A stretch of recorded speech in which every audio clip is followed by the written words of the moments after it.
Hello everyone, welcome to exam ideas. दोस्तों, इस video में हम लोग एसएससी एमटीएस का जो एग्जाम है 16 जून को सेकंड शिफ्ट में आए हुए सभी जीएस और जीके के क्वेश्चन को इस वीडियो में डिस्कस करेंगे। तो चलिए दोस्तों, बिना देरी करते हुए वीडियो को स्टार्ट करते हैं और देखते हैं पहला question. In which article the fundamental duty to protect public property and to abstain from violence is given. सार्वजनिक संपत्ति की रक्षा करना और हिंसा से दूर रहना मौलिक कर्तव्य किस अनुच्छेद में दिया गया है? दोस्तों, ये अनुच्छेद 51A के सब क्लॉज 1 में दिया गया है। आइए अब जो 11 मौलिक कर्तव्य हैं उनके बारे में हम पढ़ लेते हैं। 11 मौलिक कर्तव्य कौन कौन से हैं? पहला है संविधान का पालन करना और उसके आदर्शों, संस्थाओं, राष्ट्रध्वज एवं राष्ट्रगान का आदर करना। दूसरा है स्वतंत्रता के लिए हमारे राष्ट्रीय संघर्ष को प्रेरित करने वाले महान आदर्शों का पालन करना। तीसरा है भारत की संप्रभुता, एकता और अखंडता को बनाए रखना और उसकी रक्षा करना। चौथा है देश की रक्षा करना और आह्वान किए जाने पर राष्ट्र की सेवा करना। पांचवा है भारत के लोगों में समरसता और समान भ्रातृत्व की भावना का निर्माण करना, जो धर्म, भाषा और प्रदेश या वर्ग आधारित सभी प्रकार के भेदभाव से परे हो। साथ ही ऐसी प्रथाओं का त्याग करना जो स्त्रियों के सम्मान के विरुद्ध है। छठा है हमारी समग्र संस्कृति की समृद्ध विरासत को महत्व देना और संरक्षित करना। सातवां है वनों, झीलों, नदियों और वन्य जीवन सहित प्राकृतिक पर्यावरण की रक्षा एवं सुधार करना और प्राणी मात्र के लिए दयाभाव रखना। आठवां है मानवतावाद, वैज्ञानिक दृष्टिकोण तथा ज्ञानार्जन एवं सुधार की भावना का विकास करना। नौवां है सार्वजनिक संपत्ति की सुरक्षा करना एवं हिंसा से दूर रहना। दसवां है व्यक्तिगत और सामूहिक गतिविधि के सभी क्षेत्रों में उत्कृष्टता के लिए प्रयास करना ताकि राष्ट्र लगातार उच्च स्तर की उपलब्धि हासिल करे। और 11वां है 6 से 14 वर्ष तक के आयु के अपने बच्चों को शिक्षा के अवसर उपलब्ध कराना। यह 86वें संविधान संशोधन द्वारा जोड़ा गया था। अगला क्वेश्चन है सत्यजीत रे was honoured with many awards for his field. Satyajit रे को किस क्षेत्र के लिए कई पुरस्कारों से सम्मानित किया गया था? दोस्तों, इनको फिल्म के क्षेत्र में पुरस्कार दिए गए थे, जैसे कि दादा साहब फाल्के पुरस्कार इनको 1984 में दिया गया था और भारत का सर्वोच्च नागरिक पुरस्कार भारत रत्न ये इनको 1992 में दिया गया था। अगला क्वेश्चन है Pongal is the main harvest festival of hitch state. Pongal किस राज्य की प्रमुख फसली त्यौहार है? दोस्तों, ये तमिलनाडु की प्रमुख फसली त्यौहार है पोंगल तमिलनाडु के सबसे प्रमुख त्योहारों में से एक है। तमिल में पोंगल का अर्थ उफान होता है। मकर संक्रांति और लोहड़ी की तरह ही पोंगल का भी त्यौहार फसल और किसानों का त्यौहार होता है। पोंगल का त्यौहार 4 दिनों तक मनाया जाता है। अगला क्वेश्चन है in which year did the Champaran Satyagraha take place. Champaran Satyagraha किस वर्ष हुआ था? दोस्तों, ये 1917 में हुआ था। गांधी जी के नेतृत्व में बिहार के चंपारण जिले में सन 1917 में एक सत्याग्रह, इसे चंपारण सत्याग्रह के नाम से जाना जाता है। गांधी जी के नेतृत्व में भारत में किया गया यह पहला सत्याग्रह था। अगला क्वेश्चन है who among the following defeated Humayun in the battle of Chausa in 1539। निम्नलिखित में से किसने 1539 ईस्वी में चौसा के युद्ध में हुमायूं को हराया था? दोस्तों, शेर शाह सूरी के द्वारा इनको हराया गया था हुमायूं को। चौसा की लड़ाई मुगल सम्राट हुमायूं और अफगान शेर शाह सूरी के बीच एक उल्लेखनीय सैन्य लड़ाई थी। यह 26 जून 1539 को चौसा में बिहार में बक्सर के 10 मील दक्षिण पश्चिम में लड़ा गया था। शेर शाह विजयी हुआ था और खुद फरीद अल दीन शेर शाह का ताज पहना था। अगला क्वेश्चन है when was Sonu Nigam awarded the Padma Shri. Sonu Nigam को पद्मश्री से सम्मानित कब किया गया था? दोस्तों, इनको 2022 में पद्मश्री अवार्ड दिया गया था।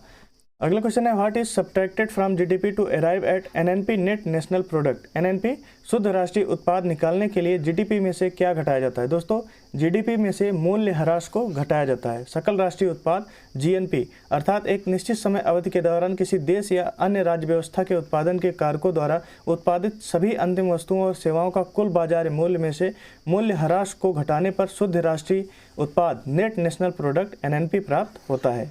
अगला क्वेश्चन है with which country does India share the longest border. Bharat की सबसे लंबी सीमा किस देश के साथ लगती है? दोस्तों, बांग्लादेश के साथ भारत की सबसे लंबी सीमा लगती है।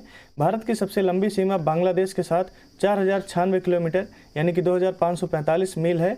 असम, पश्चिम बंगाल, मिजोरम, मेघालय और त्रिपुरा ऐसे भारतीय राज्य हैं जो बांग्लादेश के साथ सीमाएं साझा करते हैं। अगला क्वेश्चन है by what name is slash and burn agriculture known in Assam. Assam में कर्तन दहन कृषि को किस नाम से जाना जाता है? दोस्तों, असम के कर्तन दहन कृषि को झूम नाम से जाना जाता है। स्थानांतरित कृषि को कर्तन दहन प्रणाली भी कहते हैं, जिसमें किसान जमीन के टुकड़े साफ करके उन पर अपने परिवार के भरण पोषण के लिए अनाज व अन्य खाद्य फसलें उगाते हैं। जब मृदा की उर्वरता कम हो जाती है तो किसान उस भूमि के टुकड़े से स्थानांतरित हो जाते हैं और कृषि के लिए भूमि का दूसरा टुकड़ा साफ करते हैं। During whose reign Niccolo Conti came to Vijayanagar. Niccolo Conti किसके शासनकाल में विजयनगर में आया था? दोस्तों निकोलो कॉन्टी देवराय प्रथम के शासनकाल के दौरान विजयनगर साम्राज्य में आया था। निकोलो कॉन्टी ने 1420 ईस्वी में देवराय प्रथम के शासनकाल के दौरान विजयनगर का दौरा किया था। अगला क्वेश्चन है, what is the female part of a flower card?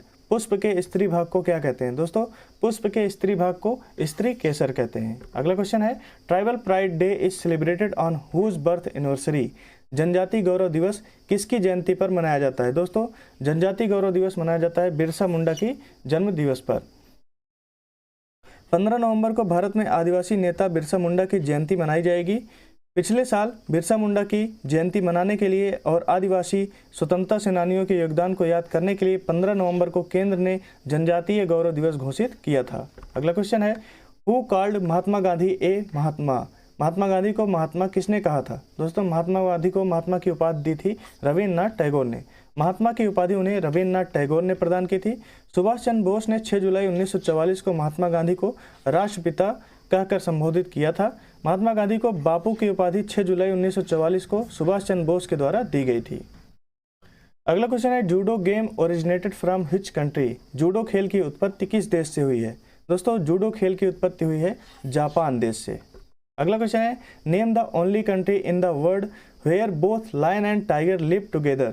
विश्व के एकमात्र ऐसे देश का नाम बताइए जहां शेर और बाघ दोनों एक साथ रहते हैं। दोस्तों वो हमारा प्यारा भारत है, एकमात्र देश। अगला क्वेश्चन है, with which dance form is Mrinalini Sarabhai associated? Mrinalini Sarabhai का संबंध किस नृत्य शैली से है? दोस्तों इनका संबंध है भरतनाट्यम से। भरतनाट्यम नृत्य शैली से संबंध है मृणालिनी साराभाई का।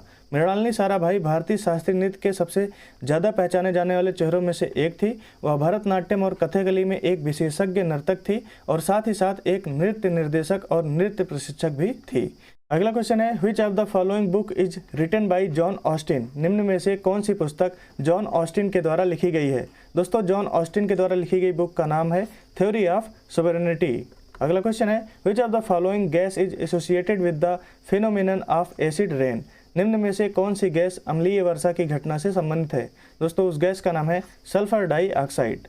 दोस्तों इन सभी क्वेश्चनों को आप अगर पीडीएफ से पढ़ना चाहते हैं तो पीडीएफ डाउनलोड करने के लिए आप हमारे टेलीग्राम चैनल से जुड़ सकते हैं, जिसका लिंक डिस्क्रिप्शन बॉक्स में दिया गया है। और आप @examideas लिख कर सर्च करेंगे टेलीग्राम पर, तो वहाँ से भी आप चैनल को ज्वाइन कर सकते हैं। और दोस्तों अभी तक आपने हमारे यूट्यूब चैनल को सब्सक्राइब नहीं किया, सब्सक्राइब कर लीजिए। और वीडियो पसंद आए तो वीडियो को लाइक कीजिए, दोस्तों के साथ शेयर कीजिए। हम मिलते हैं आपसे नेक्स्ट वीडियो में, तब तक के लिए धन्यवाद दोस्तों।